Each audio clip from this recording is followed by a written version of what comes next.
সুপ্রিয় দর্শক, স্বাগত জানাচ্ছি আজকের সম্পাদকীয়তে। আমি আহমেদ সালেহীন।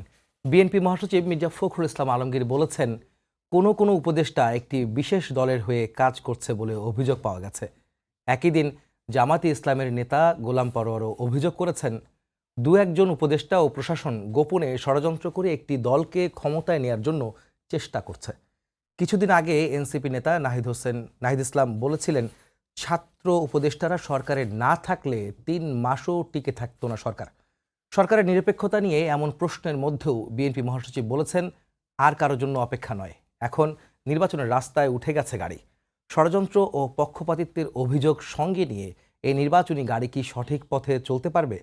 প্রাসঙ্গিক বিষয় নিয়ে আজকের সম্পাদকীয় নির্বাচনী রাস্তায় উঠেছে গাড়ি।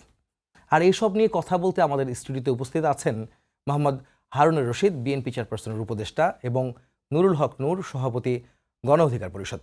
দর্শক, আপনারাও এই আলোচনায় অংশ নিতে পারেন। এই জন্য আপনাদের ফোন করতে হবে টেলিভিশনে দেখানো নম্বরে। এছাড়া ফেসবুকের মাধ্যমেও আপনাদের মন্তব্য পাঠাতে পারেন। আলোচনা শুরুর আগে জেনে নিব এখনকার প্রধান শিরোনামগুলো।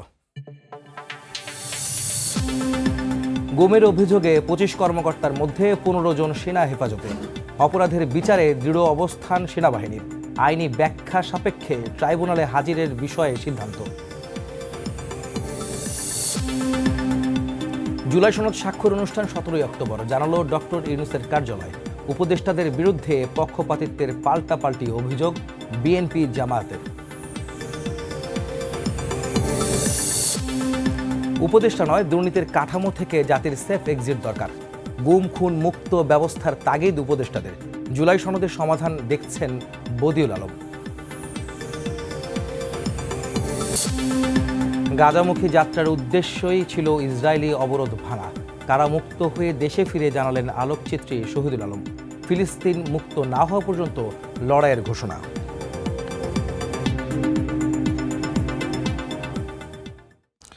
দর্শক, ষড়যন্ত্র ও পক্ষপাতিত্বের অভিযোগ সঙ্গে নিয়েই নির্বাচনী গাড়ি ইতিমধ্যে রাস্তায় উঠেছে। এই ধরনের বিষয় নিয়ে আজকে কথা বলবো, যে ষড়যন্ত্র বা পক্ষপাতিত্বের অভিযোগ কার বিরুদ্ধে, কেন আসছে অভিযোগ, আর নির্বাচনের গাড়ি আসলে গন্তব্যে পৌঁছতে পারবে কিনা, সেই বিষয়গুলো নিয়ে আজকের অতিথিদের কাছে আমার প্রশ্ন থাকবে। প্রথমেই যাবো, আজকে আমাদের অতিথি রয়েছেন নুরুল হক নূর, সভাপতি, গণ অধিকার পরিষদ।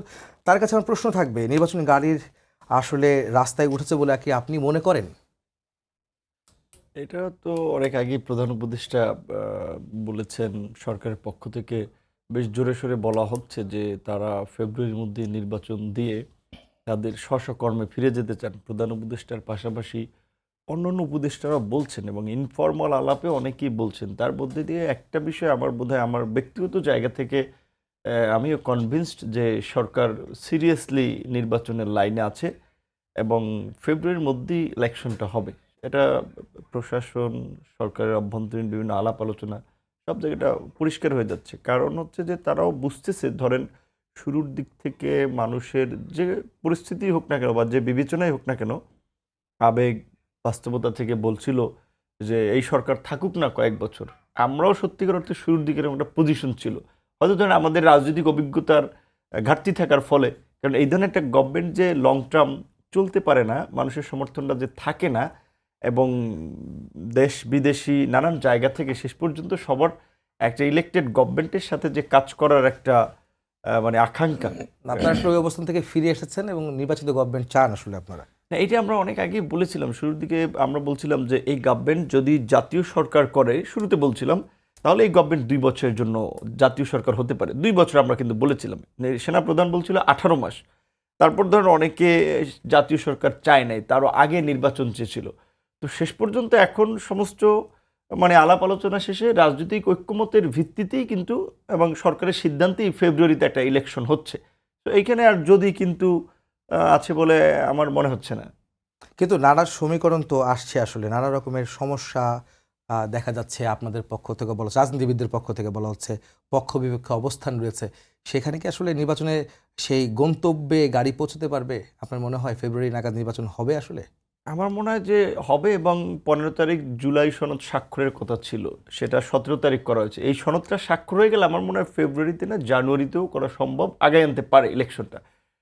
কারণ এইখানে আপনি ধরেন কিছু ঘটনা টটনা বলতে যেগুলো বোঝানো হচ্ছে যে এখানে রাজনৈতিকভাবে একটু বিভাজন আছে, ডিভিশন আছে, এটা তো থাকবেই।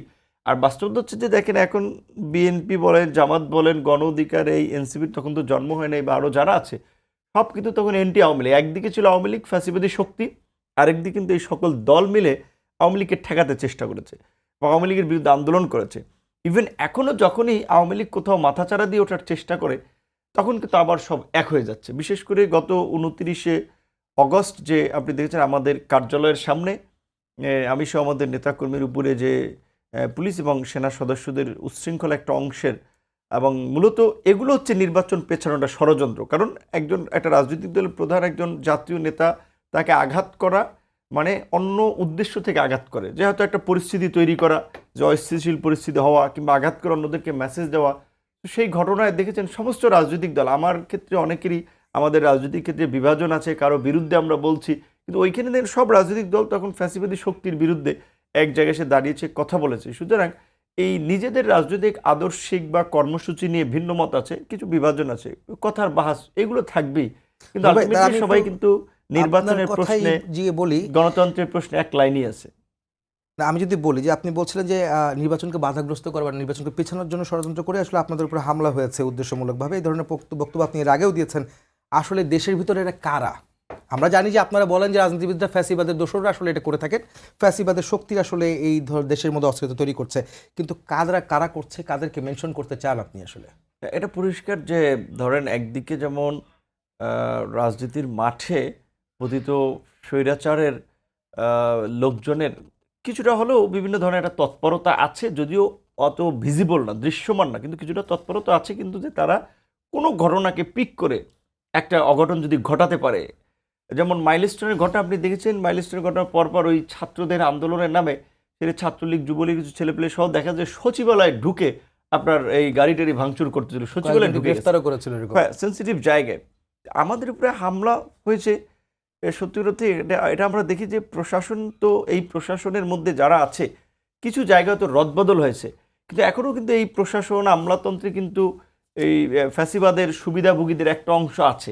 এখন এই যেমন গত পরশুদিন আন্তর্জাতিক অপরাধ ট্রাইব্যুনালে আমরা দেখলাম যে 23 সেনা কর্মকর্তার বিরুদ্ধে, যাদের মধ্যে আপনার 15-17 জন রানিং ঊর্ধ্বতন কর্তৃপক্ষ কর্মকর্তা, তাদের বিরুদ্ধে গ্রেপ্তারি পরোয়ানা জারি করেছে। কারণ তারা র্যাবে থাকতে কিংবা বিভিন্ন দায়িত্ব পালনে গুম, খুন, আয়নাঘরের রেখে নির্যাতনের মতো গুরুতর মানবতা বিরোধী অপরাধে ছিলেন। এখন অনেকে এটাকে আর্মির একটা ইমেজ কিংবা আর্মির উপরে আঘাত এটা হিসেবে উপস্থাপন করার চেষ্টা করছে। 1,60,000 সেনা সদস্যের পরিবারে এই 23 জনের দায় কি পুরো আর্মি নেবে? কখনোই না। এই বিডিআর বিদ্রোহের ঘটনায় পিলখানায় 58 জন সেনা অফিসারকে হত্যা করেছে, তো 58 জনকে তো হত্যা করা হয়েছিল। তাই 58 জনকে হত্যা করা হয়েছিল এই 16 বছরে।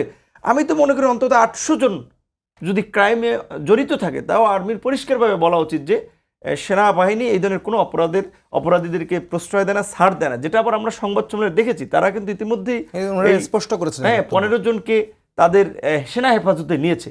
তো এই আর্মি তো গণ অভ্যুত্থানের পক্ষে জনগণের সাথে ছিল। সুতরাং আমরা বিশ্বাস করতে চাই যে এখানে আর্মি পুলিশের মধ্যে ওই যে ক্ষুদ্র অংশ যারা একটা অপতৎপরতা চালাতে চায়, অস্থিতিশীল পরিস্থিতি সৃষ্টি করতে চায়, তারা সফল হবে না। যেমন আমাদের উপর যে হামলা হয়েছে, পুলিশের অনেক সিনিয়র লোকেরা দেখতে গিয়েছে, হাসপাতালে গিয়েছে, আমি বাসায় আসার পরে বাসায় গিয়েছে, আর্মির অনেক লোকেরা ফোন করে সমবেদনা জানিয়েছে, খুব ফোনেই কান্নার স্বর যে ভাই এই গণ অভ্যুত্থানে জুলাইয়ের পরে আপনার সাথে এই ধরনের ঘটনা ঘটবে আমরা মেনে নিতে পারছি না, এবং আমরা বিভিন্ন সোর্স থেকে জেনেছি, আমাদের কোনো কমান্ডিং ছিল না, কারো নির্দেশনা ছিল না, তাহলে এই ঘটনাটা কিভাবে ঘটেছে?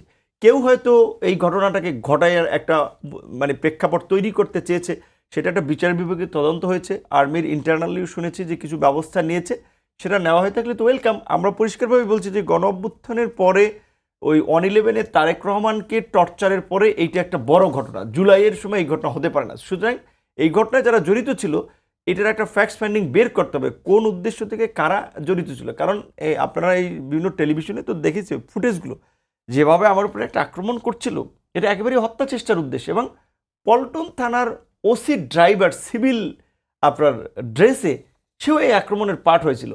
তো এবং আক্রমণের ধরনগুলো দেখে বোঝা যাচ্ছিল যে তাদের বোধহয় কয়েক বছরের ক্ষোভ হইতে পারে। এই যে আমরা ফ্যাসিবাদী শক্তির বিরুদ্ধে আন্দোলন করেছি, তাদেরকে হটিয়েছি এবং এখনো ফেসিবাদ নির্মূল করার জন্য জাতীয় ঐক্য সংহতি প্রতিষ্ঠার পাশাপাশি রাজপথে আন্দোলন সংগ্রাম কথা বলে যাচ্ছে, এইটা তাদের গায়ে লাগতেছে। সো একটা অংশ তো আছে যারা আপনি একটা তো পরিস্থিতি আজকে তৈরি করতে আসলে চায়। তদন্ত কমিশনে আপনাদের মন্তব্য দিয়ে এসেছেন, আপনার বক্তব্য সম্পর্কে দিয়ে এসেছেন সন্ধ্যায় সুপ্রিম রাইট, কোর্টে, আমরা জানতে হ্যাঁ, পেরেছি। আমার এর আগে অন্যরা দিয়েছে, আজকে আমি তাদের আপনি কাছে আমার দিয়েছিলেন আজকে, জি জবানবন্দিটা আমরা জানতে দিয়েছি। পেরেছি।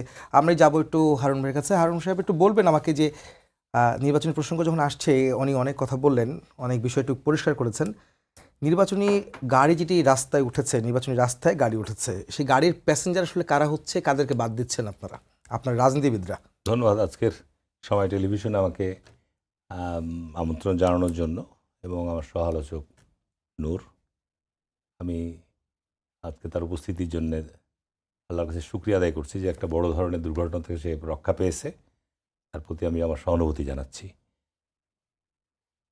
বাংলাদেশে যেটা এখন জনগণের আকাঙ্ক্ষা, যত দ্রুত সম্ভব দেশকে গণতন্ত্র উত্তরণের পথে এগিয়ে যেতে হবে, এটার বিকল্প নাই, যত দ্রুত সম্ভব। সেই ক্ষেত্রে বর্তমান অন্তর্বর্তীকালীন সরকার একটা রূপরেখা, মোটামুটি একটা সময় নির্ধারণ করেছে যে ফেব্রুয়ারির পূর্বেই নির্বাচনটা সম্পন্ন। তার পূর্বে কিছু কাজ আছে। আপনার জুলাই সনদের ব্যাপারে গণভোট নিয়ে কথা হচ্ছে। তারপরে আপনার স্বাভাবিক কারণেই এই অন্তর্বর্তীকালীন সরকার সাংবিধানিক কিছু বিষয় আছে, এই বিষয়গুলোর ক্ষেত্রে নিষ্পত্তি করার ক্ষেত্রে রাজনৈতিক দলগুলোর সাথে আলোচনা। তার কারণ পার্লামেন্টে যারা আগামীতে যাবে, এই টোটাল এই অন্তর্বর্তীকালীন সময়ের কর্মকাণ্ড, নির্বাচন, জুলাই সনদ সংস্কার কমিশনের যে সমস্ত রিপোর্ট, সবগুলি যেগুলো সংবিধানের সাথে রিলেটেড, সেগুলো সবগুলি সংবিধানের সাথে অন্তর্ভুক্ত করতে হবে। সে বিষয়গুলো একটা আলোচনা নিশ্চয়ই সিদ্ধান্ত হবে বা হচ্ছে। এখানে নির্বাচনের ট্রেন যেটা গাড়িতে উঠে গেছে, এটা তো আপনি নিজেই বলেছেন যে নির্বাচনের বিভিন্ন রাজনৈতিক দলের মধ্যে মতপার্থক্য আছে, বিভিন্ন রাজনৈতিক দলের বিভিন্ন দাবি দেওয়া আছে। তার কারণ রাজনৈতিক দলের মধ্যে তো আদর্শগত ক্ষেত্রেও প্রত্যেকটা রাজনৈতিক দলের সুনির্দিষ্ট কিছু মানে মতাদর্শগত পার্থক্য আছে। সুতরাং আমরা আজকে একটা সবচেয়ে বড় অর্জন আমি বলবো যে আমরা যারা এই জুলাই আন্দোলন বা বিগত স্বৈরাচার বিরুদ্ধে আন্দোলনের সময় আমরা যারা কাজ করেছি একসাথে বা যুগুতপথভাবে, তারা অন্ততপক্ষে এক টেবিলে বসে এই জিনিসটাকে এগিয়ে নেওয়া যাওয়ার ক্ষেত্রে আমাদের গুরুত্বপূর্ণ ভূমিকা রাখছি। এটা না, এই বিষয় তো পরিষ্কার, কিন্তু আসলে যে নির্বাচনে যে গাড়ি বলা হচ্ছে নির্বাচনী রাস্তায় উঠেছে, সেই গাড়িতে আসলে প্যাসেঞ্জার কারা হচ্ছেন, কাদেরকে বাদ দিচ্ছেন, এটা আপনাকে সময়ের জন্য অপেক্ষা করতে হবে। নির্বাচনে তো এখানে মূলত বিএনপির সাথে সমমনা জোট, তারা নির্বাচনে অংশগ্রহণ করবে। জামাত এবং আমাদের এই যে গণপরিষদ থেকে শুরু করে অন্যান্য রাজনৈতিক দলগুলো নির্বাচনে অংশগ্রহণ করবে, যেটা আমার মনে হয়। এখন নির্বাচন যখন তফসিল হবে, কারা কি ফর্মেটে যাচ্ছে, সেই সময় আগাম বলা সম্ভব না। কিন্তু নির্বাচন হবে এবং নির্বাচনে অধিকাংশ দল যারা নির্বাচনে অংশগ্রহণ করে, আমার বিশ্বাস যে আপনার নির্বাচনে অংশগ্রহণ করবে। এবং সবচেয়ে যেটা বড় চ্যালেঞ্জ, যে নির্বাচনটা অবাধ, সুষ্ঠু, গ্রহণযোগ্য এবং শান্তিপূর্ণভাবে, যে আমাদের সবারই দায়িত্ব। বড় দল হিসেবে যেমন বিএনপির একটা বড় দায়িত্ব আছে, পাশাপাশি অন্যান্য রাজনৈতিক দলগুলোরও নির্বাচনটাকে সুষ্ঠু, শান্তিপূর্ণ, সুন্দর করার ক্ষেত্রে, যেটা জনগণের দীর্ঘদিনের আকাঙ্ক্ষা।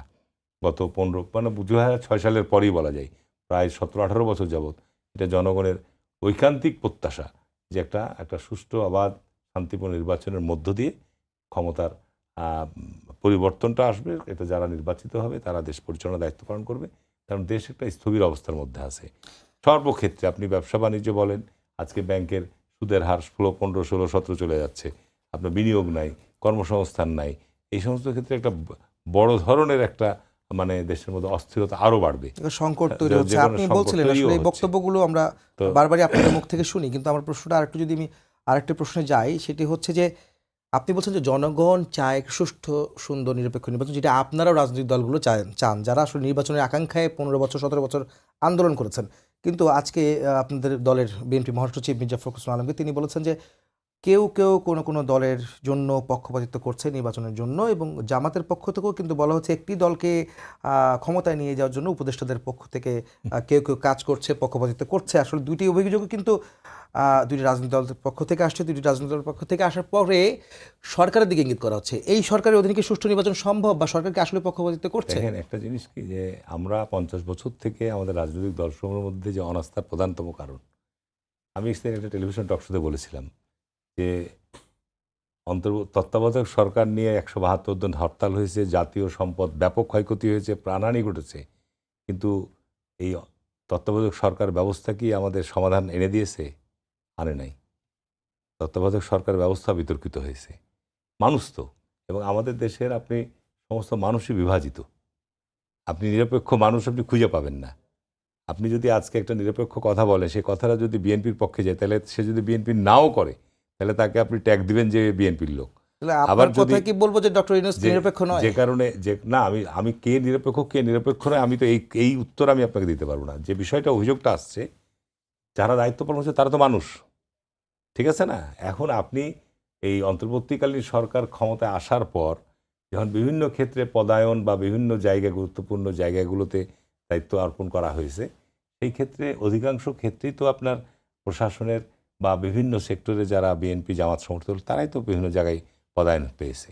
তো স্বাভাবিক কারণে আপনি যদি এখন এটা নিয়ে অভিযোগ দাখিল করেন যে এখানে বিএনপির লোকরা বসান, তাহলে এখানে তো আওয়ামী লীগের লোক বসাবেন আপনি।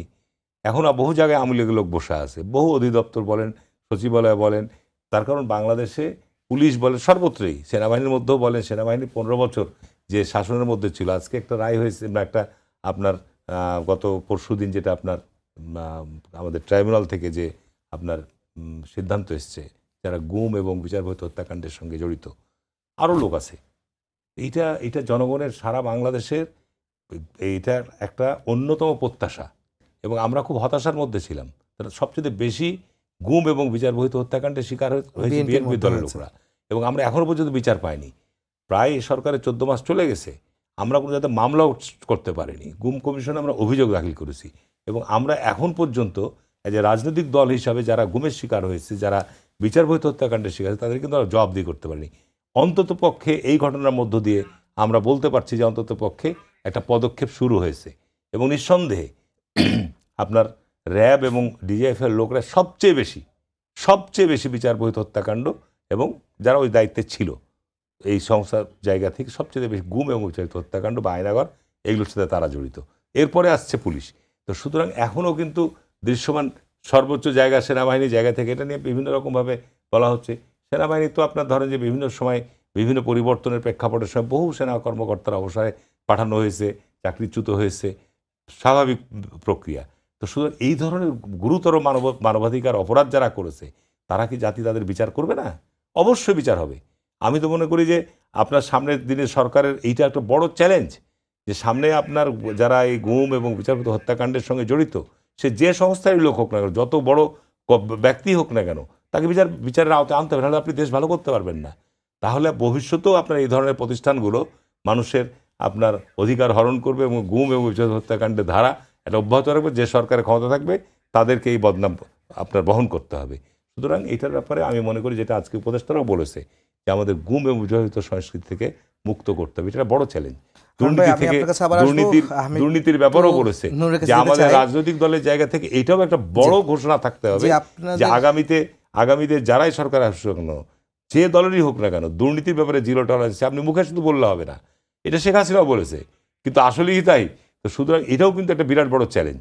এটাও আপনাকে দায়িত্ব নিতে হবে, যে নির্বাচনী ইশতেহারের মধ্যে থাকতে হবে যে দুর্নীতির ব্যাপারে যেই দলেরই হোক না কেন, এই ক্ষেত্রে আমরা তাদেরকে কোনো আশ্রয় প্রশ্রয় দেবো না।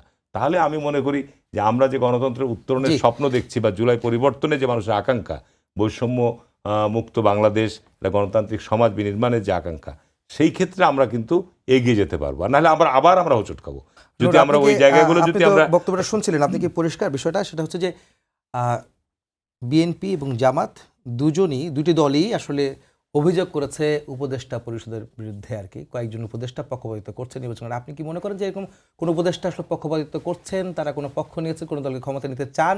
আপনারা কি মনে করেন কিনা? যদি মনে করে থাকেন তাহলে কারা এটা করছেন স্পেসিফিক করতে পারবেন আপনি? আপনার কাছে মনে হয় কিনা? আমার জায়গা থেকে অনেক আপনার মানে হচ্ছে রূঢ় সত্য আসলে বলাটা ঠিক হবে না, যে কারণে অনেক কথা চেপে যায়। মানে যেটা বলছে যে আপনার ধরেন যারা নেতৃত্ব পর্যায়ে থাকে, আমি ছোটোখাটো একটা সংগঠন হলেও সভাপতির দায়িত্বে আছি, তো যে আমার কাছে আমাদের বিভিন্ন ইউনিটের অঙ্গ সংগঠন অনেক অভিযোগ, চাওয়া না পাওয়ার ক্ষোভ, কিন্তু আমি কারো কাছে ক্ষোভের কথা বলতে পারি না, অভিযোগও দিতে পারি না।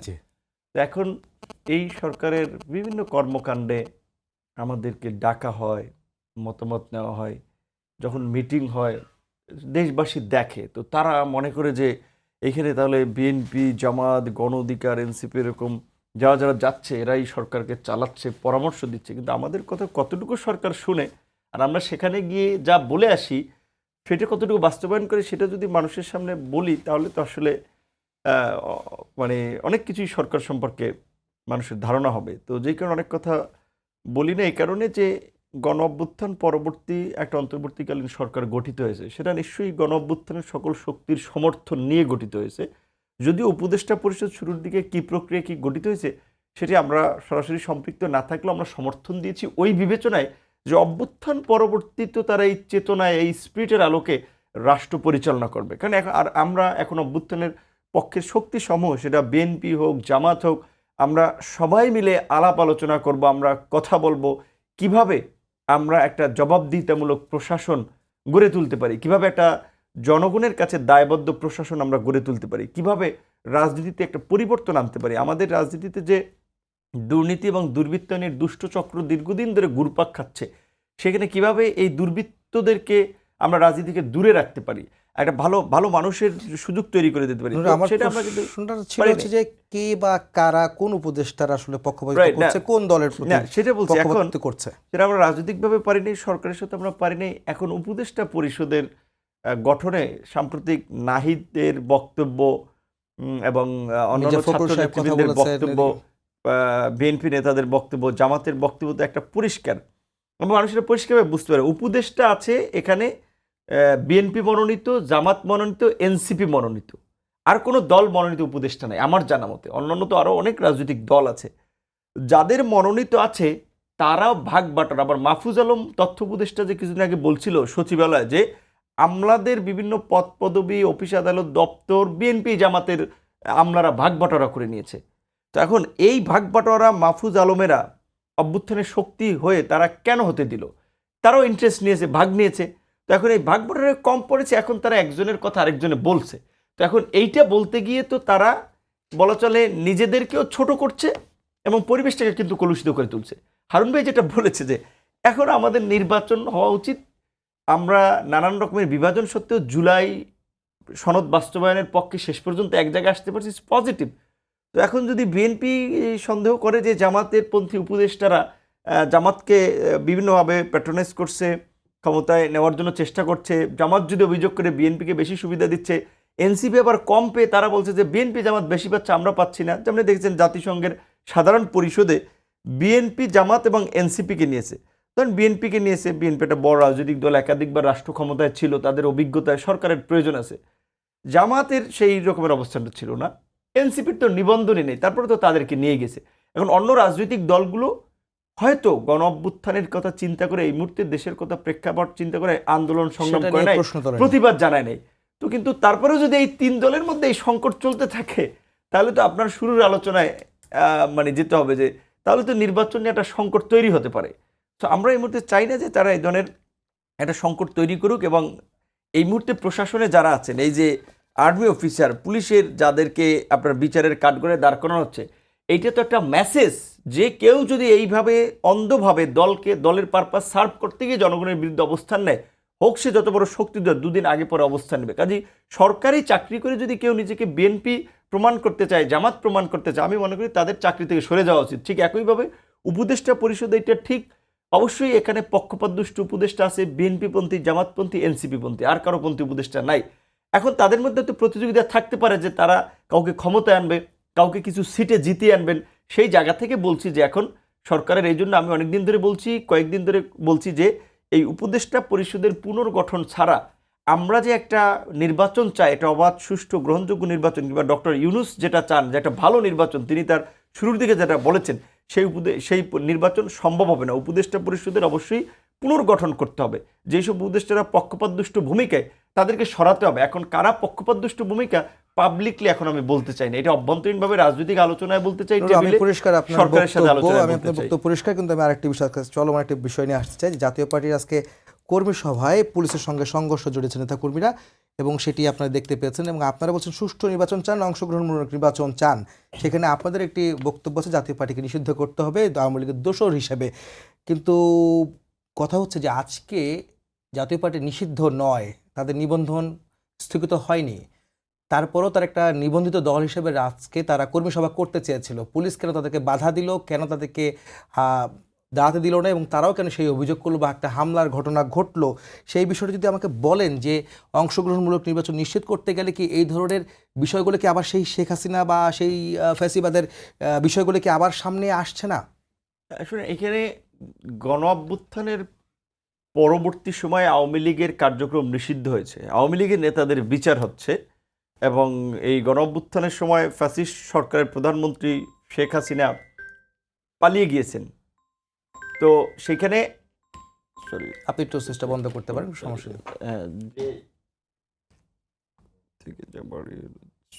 নেই। এখানে আওয়ামী লীগের বিরুদ্ধে যদি গুম খুন মানবতা বিরোধী অপরাধের কারণে তাদের রাজনীতি নিষিদ্ধ হয়, তাদের বিরুদ্ধে বিচার হয়, একই দোষে তো জাতীয় পার্টি দুষ্ট। কারণ এই জাতীয় পার্টি গত 16 বছর প্রধান সহযোগীর ভূমিকায় ছিল, প্রত্যেকটা পার্লামেন্টে বিরোধী দলের ভূমিকায় ছিল। এমনকি গত নির্বাচনের আগে আপনি শুনেছেন যে জিএম কাদের ভারত থেকে এসে বলেছিল যে ভারত কি পরামর্শ দিয়েছে সেটা পাবলিকলি বলা যাবে না। তো এই ফ্যাসিবাদের দোষর পাশাপাশি তারা যে একটা বিদেশি এজেন্সি দ্বারা, ভিনদেশি শক্তির দ্বারা পরিচালিত হচ্ছে, এটা পরিষ্কার। গণ অভ্যুত্থান পরবর্তী এই অপশক্তি রাজনীতি করতে পারে না। আওয়ামী লীগের যারা সহযোগী, এই দাবি কিন্তু আমরা পরিষ্কারভাবে জানিয়েছিলাম, বিএনপিও বলেছে আওয়ামী লীগ নিষিদ্ধের পরপর যে এই ফ্যাসিবাদের সহযোগীদের রাজনীতি নিষিদ্ধ করার। সরকার এইখানে শুরুর দিকে আমরা যেটা শুনেছি, সেনাবাহিনীর মধ্যে একটা অংশের চাপে জাতীয় পার্টির বিষয়ে একটু শিথিল ছিল। স্বাভাবিকভাবেই শুরুর দিকে একটা সরকার অগোছালো থাকে, গণ অভ্যুত্থানের পরবর্তী সরকার গুছিয়ে উঠতে তার সময় লাগে। এখন কিন্তু সরকার আর সেই সমস্ত সেরা কর্মকর্তাদের কথা শুনছে না।